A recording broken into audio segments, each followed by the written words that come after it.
Hi, good morning, everyone. I would like to welcome you to yet another EdFed Academy webinar. EdFed Academy is our financial education platform where we offer webinars and workshops on a bunch of different topics to provide financial education and product solutions to our members, which is you guys. Today's presentation is all about basic money management, right? Think of it like a refresher course on budgeting, savings, and how we can be a smarter spender, right? This is a great time, I would say, to revisit and maybe reestablish our budget because without one, we don't really have a plan with our money coming in or out or planning for saving or even debt repayment. I am Emery Sabater, a financial education specialist at EdFed, and my team and I provide financial education workshops within our community, like the one that we're doing today. We also have a really great high school program where we get to teach them financial topics that I'm sure we all wish we knew when we were younger. But before we get started, I do want to note that all participants have been muted for the duration of the webinar. So if you have any questions, to please use your Q&A function down at the bottom of your screen, and we'll address them at the end. So today, what we're going to be covering is fundamental skills that help us become a better money manager, right? We're going to keep it super simple and talk about budgeting basics, as well as some tips on how we can be smarter spenders and how we can build our savings. I hear a lot of people say that it's really difficult for them to save, but really it's all about taking the time to look at our income and our expenses and see where we can allocate an additional money to savings, right? No amount is too small. It's just about being consistent. And that's why getting our finances in order is a huge and important step on our path towards financial security and achieving our goals, right? This includes managing what we spend, building good savings habits, and positively, okay, big word, repaying our debt, right? It's not about how much money we make.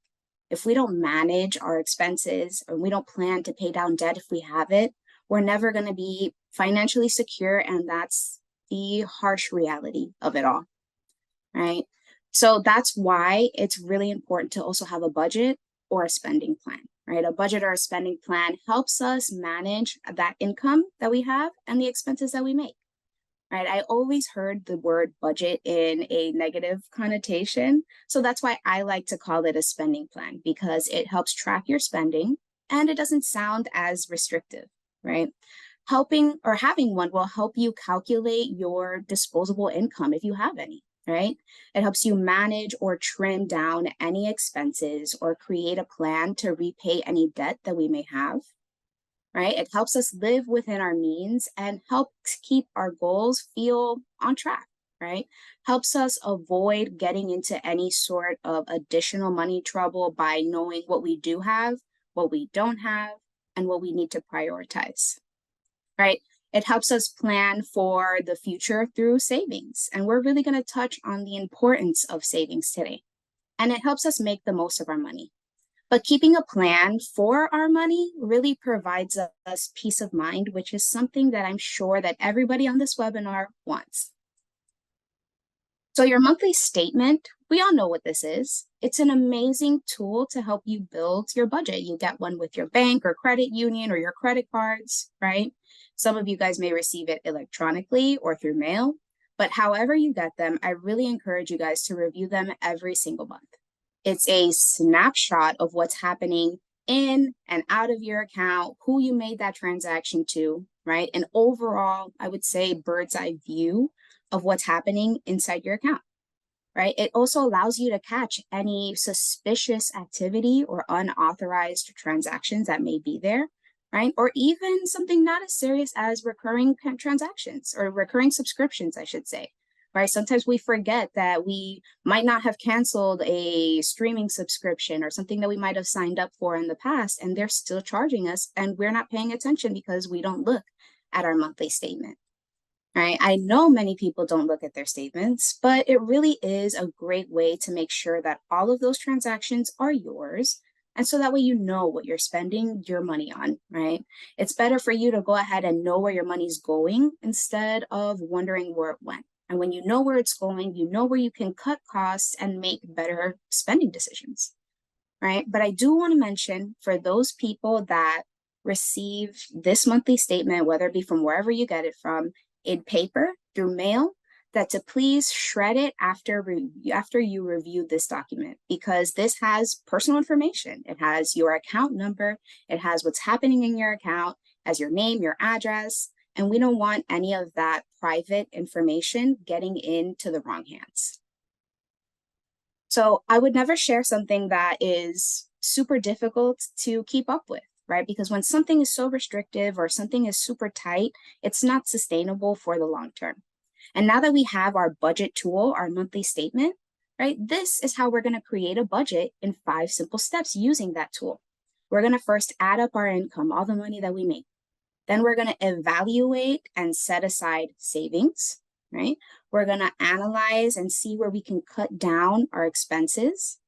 We're going to put our budget into action after we've done all our calculating and make adjustments whenever's needed, right? Changes are constantly happening, and as changes happen, our budget will change with us. So that first step, right? Adding up income. Income, we all know what it is. It's money that we earn usually on a regular basis. So start by evaluating what your income is, whether it be wages through your net salary, right? For those of us that are younger, maybe it's getting an allowance from your family. That's also considered income. Or maybe even interest income that you earn on some sort of interest-bearing saving account, or even dividends that you earn from your investments. Or if you're a student, grants and scholarships, that's free money that you do not have to pay back to pay for school expenses, to help you pay for even board, to help you pay for a laptop. That is considered income. Same with student loans. I would say that student loans, while you have to pay that back at the end of the day with interest, it's still money that these students are living off of while they're in school, right? So it still counts as a form of income for them. Now, lastly, we have sales and commission, right? We can sell things that we no longer use, have a garage sale, sell it on Poshmark, on Etsy, whatever your flow is, and make a profit off of that sale. And whenever we make that profit, we add that up as income. And for those that make commission or even tip income, to make sure that when you're creating your budget, to use averages, right? Sometimes we have days or months, I would say, that our commission is through the roof. Our tips are really high. And then we also have our low months where we may not make as much as our usual.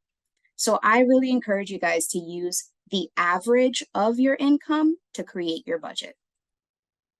So now we're going to evaluate our savings. This is step 2 in our budget, right? Savings is a super important part of being a money manager, right? Having that nest egg. I'm sure that we may have heard the phrase, pay yourself first, right? And I stand by that. It is so true. When we earn money, right, we love to go ahead and give it to everybody else except ourselves. We feel compelled to be like, let me spend this, let me spend that, but yet not compelled to put any towards our savings. So now is the perfect time to take a look at your savings account and how much you're putting in there. Can you increase your contribution? Are we thinking about our financial future, right? An overall budget should have 3 types of savings. The most common, which is an emergency savings. Then we have a rainy day savings or set aside savings, I like to call it. And then lastly, we have probably one of the most important ones here is retirement savings, right? Saving for retirement is an important step for everybody on this call, right? Many of us think that it's so far away, like that I don't have to think about it, right? But I won't have to think about retirement because it's many years from now, and that I won't have to rely on Social Security. But the thing is that Social Security is supplemental, right? So when that time comes, it's better that we're prepared by starting now. So really getting into our emergency savings, diving deeper into the 3 that we have, right? Emergency savings are used for those dire circumstances, like when we lose a job, if we fall ill, if we get a serious injury. These are considered to be high ticket, high cost items, right? So it's really important to have money set aside for when these times come, because emergencies are not if, it's when. That's just the way that life works. So it's better that we are prepared by contributing some sort of money to our savings and treating it like a fixed expense and a priority, and to never stop contributing money into this type of account, right? The same way that we treat our payments for our car and our mortgage or our rent, and we are constantly having to be on task with them, is the same way that we should treat paying ourselves for our emergency savings. But ultimately, it's about saving what you can, right? Financial experts recommend that you build like a 6 to 12 savings fund for emergencies, but that might not be attainable for everybody. So it's really important to start small, start with what you can, make your goals achievable and manageable, right? Start with 1 month's rent or mortgage and work your way up, right? Set your small goal, set a little starting point that is achievable to you, and slowly contribute. And eventually, over time, with a little bit of patience and a little bit of gratitude along the way, you will meet that 6 to 12-month goal. Now we have our rainy day savings or our set-aside savings.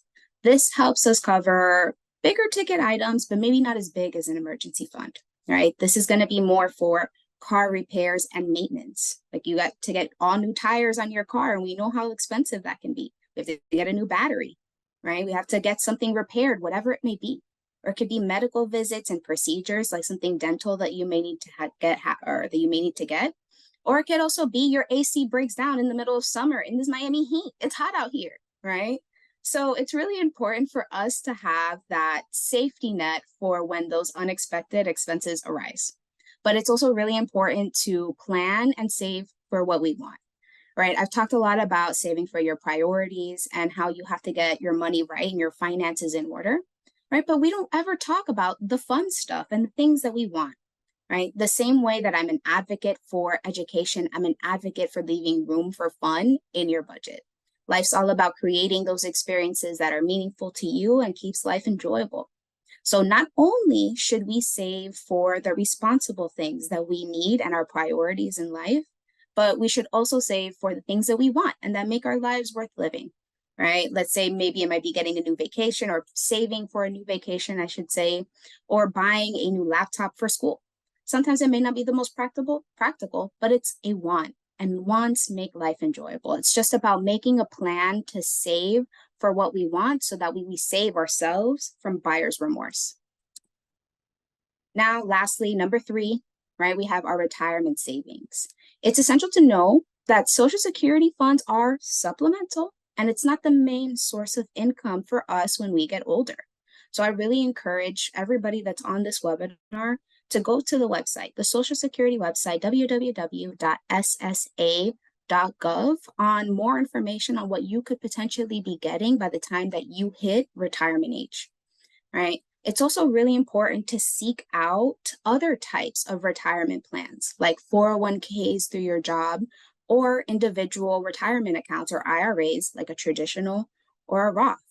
Both have their benefits, whether it's pre-tax or post-tax, but I really do say to do your research, right? Seek out information, maybe consult an expert on these different types of accounts to familiarize yourself with what's going to work best for you, right? We all think that we're going to be healthy by the time that we're 70 years old and we're going to be working till we're 70, but that may not be the case for everybody because we don't know what's going to happen tomorrow. So that while it may seem far away, right, it's better to start thinking and saving for retirement now. There's no time like the present, right? Take advantage of the time value of money.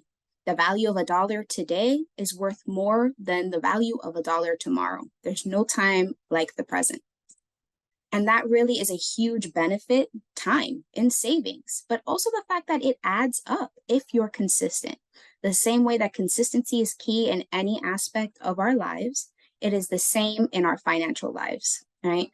When we have our savings add up, we feel less stress. It helps us with our relationships, both professionally, both friendship-wise, romantically, when we're not stressing so much about our finances.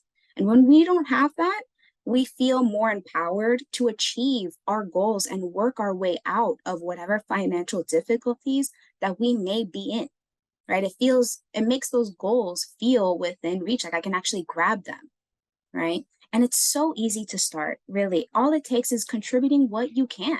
If you get a raise, then maybe you can go ahead and contribute that extra amount to your savings account. If we get a bonus, we can do the same way. If we get a tax refund, I know we love to go ahead and maybe want to get a new TV, but maybe we contemplate what our tax refund looks like and contribute some to savings. And of course, like I said, some to also wants, right? It's all about finding that happy medium, that balance. And then we also have debt repayment. Whenever we pay off a credit card or a loan, that payment that we were making, we can allocate that towards savings to go ahead and boost instead of using it for other things, right? I do want to note to not borrow from your savings. It's much better to start with small habits. It's better to start with $5 than to save 50 and at the end of the month withdraw 45 and end up with only 5 in your savings anyways, right? It's all about starting good and consistent habits. Start with what you know you can. Our third step in the budget is to evaluate our expenses and see where we can cut down, right? We're going to start by using that budgeting tool to analyze our fixed, variable, and our periodic expenses, right? We all know what our fixed expenses are, those expenses that stay the same every single month, like our rent, our mortgage, our car payment, right? Those are our main priorities, I would feel. Then we're going to take a look and review our variable expenses, right? This is eating out, this is shopping, gas, groceries. This is where the fun stuff lives. And all these expenses are controlled by you and based on your consumption, right? We are the drivers of our lives. And we can take a look at our expenses and see where we can make a cut and make any sort of better decisions because we are in control.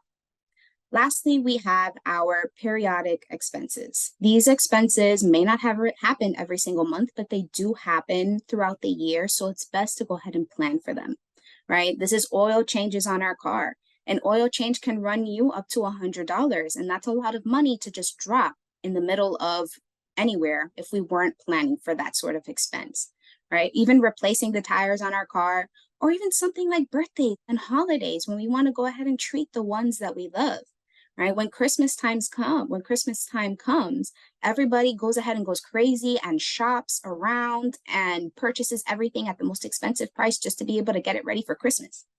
My grandmother always told me that Christmas shopping starts in January when you take advantage of different sales. So that way you can go ahead and not spend so much money on your Christmas shopping for the year. Lastly, we have our periodic expenses. These expenses, I'm sorry, like I said, they don't happen every month, but it's important that they are planned for to help reduce that stress around the holiday shopping.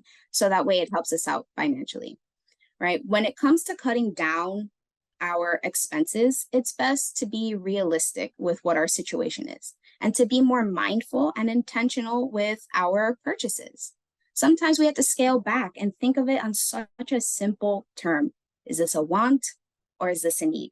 Even kids can tell you on a basic level that needs are water and then wants are toys, right? But when we start earning income, the lines between the two kind of start to blur and things become a want that I need, right? So take a step back before you make a purchase. Is this a true want or a need? Is this essential to my well-being, or is this something that's just going to bring me a little bit of instant gratification now, right? Like my streaming services, like going out to eat with my friends or buying whatever it is that I like to buy. But it's just important that when we are shopping for our wants, right? Because like I said, we have to leave room for wants, to remember to always shop around and compare prices and seek discounts and promotions.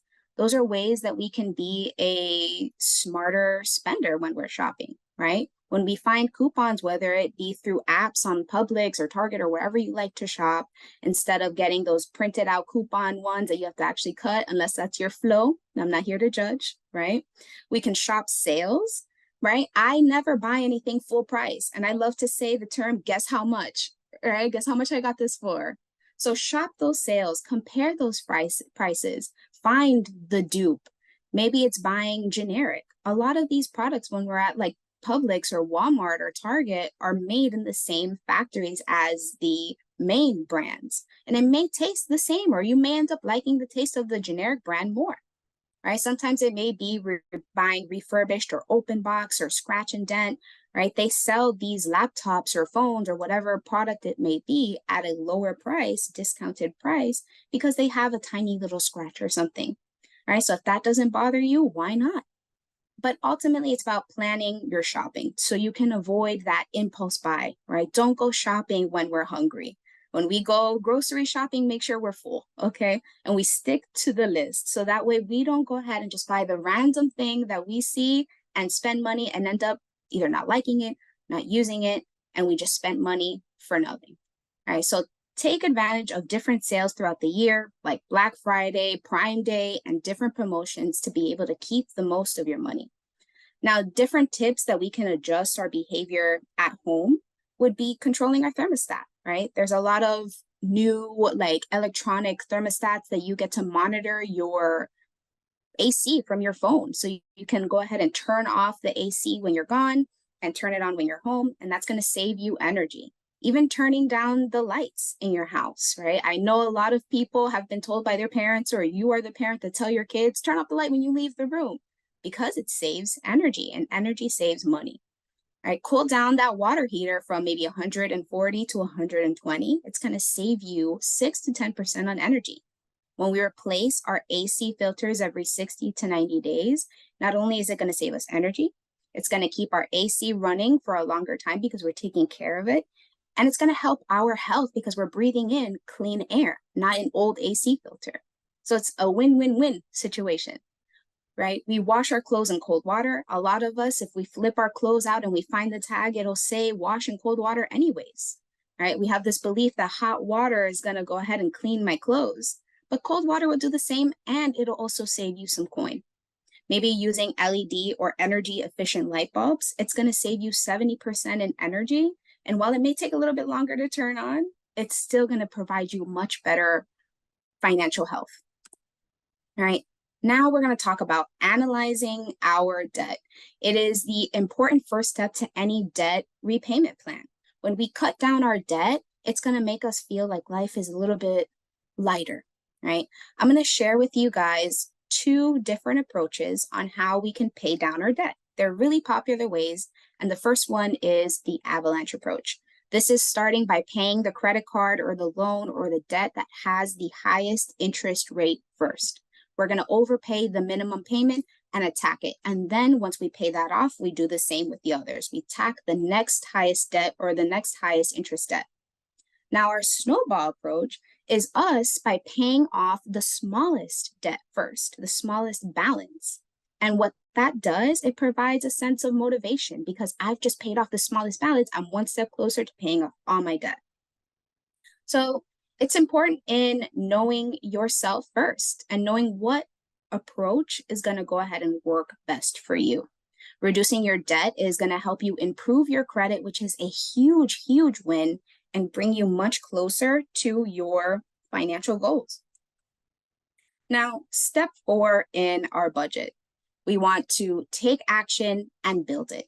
Whether you're more old school and like to do the whole pen and paper route, if you like to do Excel, if you prefer using a budgeting app, if you use Google Sheets, whatever your flow is, we're going to go ahead and list all of our income, right? And we're going to make sure it's accurate. We're going to check our commissions, our tips. We're going to see how often we get paid. If we're making any sales, we're going to add that up. Then we're going to take our tool, right, our monthly statement, and we're going to list out all of our expenses, even the periodic ones. Then we're going to treat our savings as a fixed expense and always consistently treat ourselves to that, and include debt as part of our expenses, and we track. So it's a simple game of adding our expenses and subtracting our expenses, or adding our income and subtracting our expenses. And ultimately, all of that starts with you. I love this quote by Albert Einstein: insanity, doing the same thing over and over again and expecting different results. A lot of us want to make a change. A lot of us want to stick to that diet, stick to that budget, but yet we keep doing the same exact things that are not going to get us on track with what we want, right? So it's all about making that change in ourselves, which is easier said than done, but it's about putting in that work both financially and any other aspect in your life, right? I'm sure a lot of us are insane in our own ways. Now, step 5 is making adjustments when necessary. The only thing that is constant in life, the only thing that's ever going to stay the same is the fact that things change, right? So expect for when these things in your life change, whether you lose your job because you're laid off, or you had to quit your job to go back to school, or if your family grows, right? You get a promotion at work. We want to make sure that we're updating that income, updating our expenses, especially if we've paid off any debt, right? Our budget should change with us and our life. I like to think of a budget as a GPS, right? When we're using a GPS and we go ahead and take the wrong exit, it reroutes us. So when we find ourselves 1 month overspending in our budget, we take a look at our Excel sheet, we take a look at our pen and paper, and we see how much money we have overspent in our variable expenses, and we course correct for the next month. All right, so it's important to mark these things down because at the end of the day, a goal without a plan is just a dream, right? So in conclusion, I really want to thank you guys all for being here, but many of us really rely on credit cards, right? When the COVID pandemic happened, a lot of us had to move towards those credit cards to help manage our lives and to help take control of what's happening. But now that that time has passed, take a look at your finances, take a look at how much debt that you have, the income that you have, and prioritize one, your savings. And remember that small changes ultimately make a big difference. It's all about the small wins that make up the big picture. Stay organized in your budget and pay attention to close detail. Track all your transactions, make sure that they're all yours because that is your money that you're handling, right? Stay accountable and share your goals with your friends and family. A lot of people don't like to share their financial goals because finances are such a personal topic. But when we share what we're saving for, I'm saving for a new car. And I'm telling my closest knit family, my closest friends that I trust the most, they're going to support me and they're going to treat me and they're going to cheer me on, right? Let's say I go out with my friends. Oh, I should spend this. You shouldn't. You're actually on track to save for your car, right? They keep you accountable for whatever goals that you may have, right? And then it helps you pay off your debt so that way you can make the most of your money.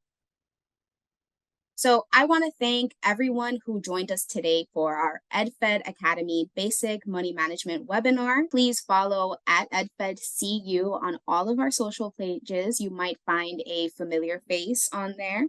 And again, like Cindy said, visit our YouTube channel, EdFed TV, to find all of our past recordings of our EdFed Academy webinars.